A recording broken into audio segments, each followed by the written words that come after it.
Hey guys, so I came out with a video recently that talked about my old relationship and just kind of my old life over the course of the last 5 years, and how I took that and I learned from it, and I learned how to trust people, and I learned how to be the kind of person that I would need in a time of crisis. And to be honest guys, that video was not easy to make. In fact, it took me hours to make it, and I had to start over multiple times because there were certain things that I just didn't want to get into, and I got into it, and most of the response has honestly been really awesome. It's been really, really positive and encouraging and affirming, and there have been people that have been helped and encouraged by what I put out, which is really just the point of what I was doing. I usually don't look at comments that much, but of course when you bare your soul to the internet, you're curious of what people are going to say, and usually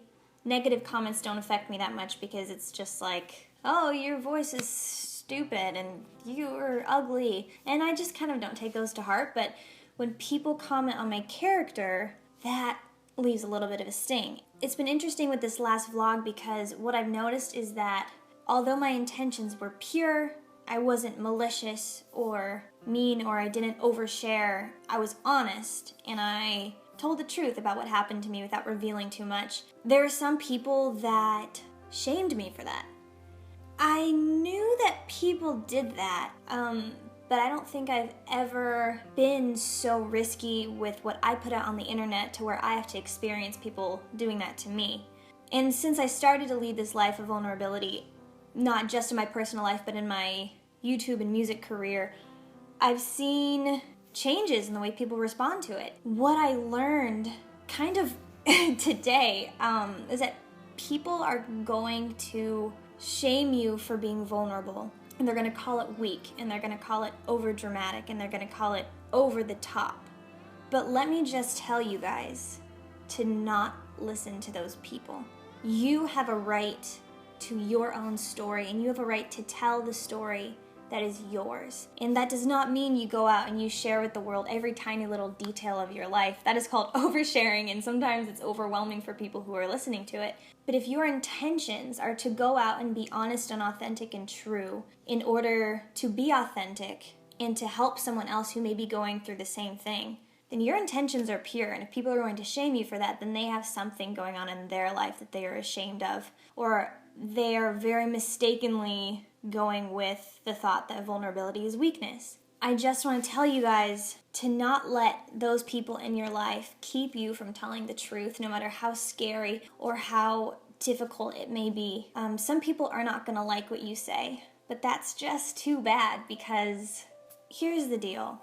Doing something like you guys did for my Share Your Story project, when you sent in your stories and you told me what was going on in your lives, that was vulnerable.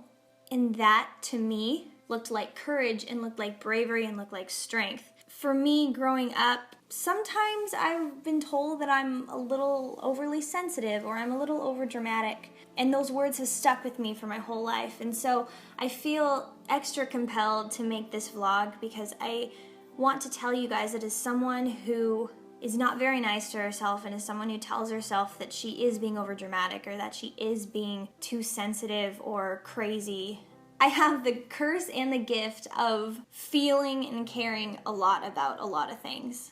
And I think that if you, to some extent, don't feel strongly or care strongly or are affected in big ways by things, you either have a wall up or there is something else going on that you are not being honest with yourself about. Being open to feeling hurt by something or being open to feeling excited about something is brave.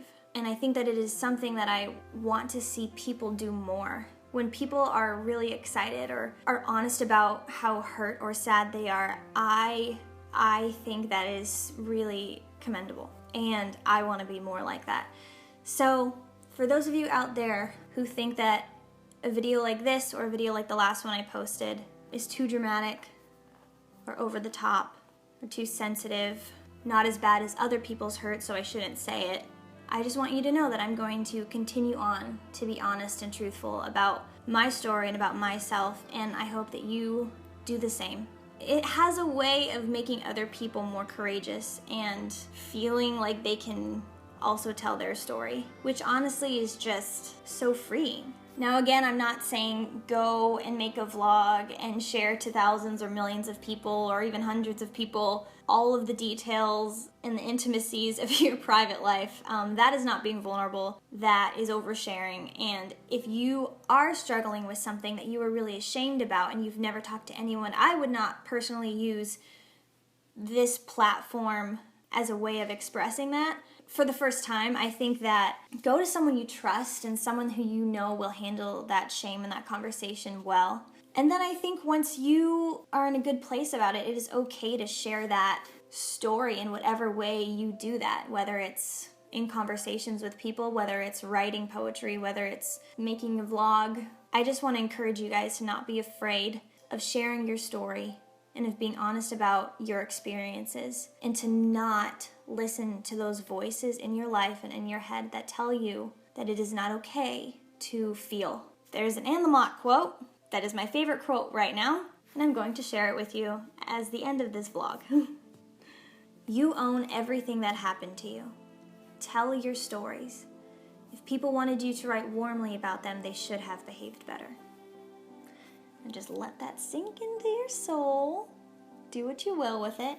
And yeah, if you want to follow me on social media, all the links are down in the description below. Also, if you want to support on Patreon and be a part of the little community of people that are so awesome, head on over to patreon.com/alexg, also in the link below. I will talk to you guys soon. I love you. Thank you, thank you, thank you, thank you, thank you for your support and your encouragement over the last few weeks.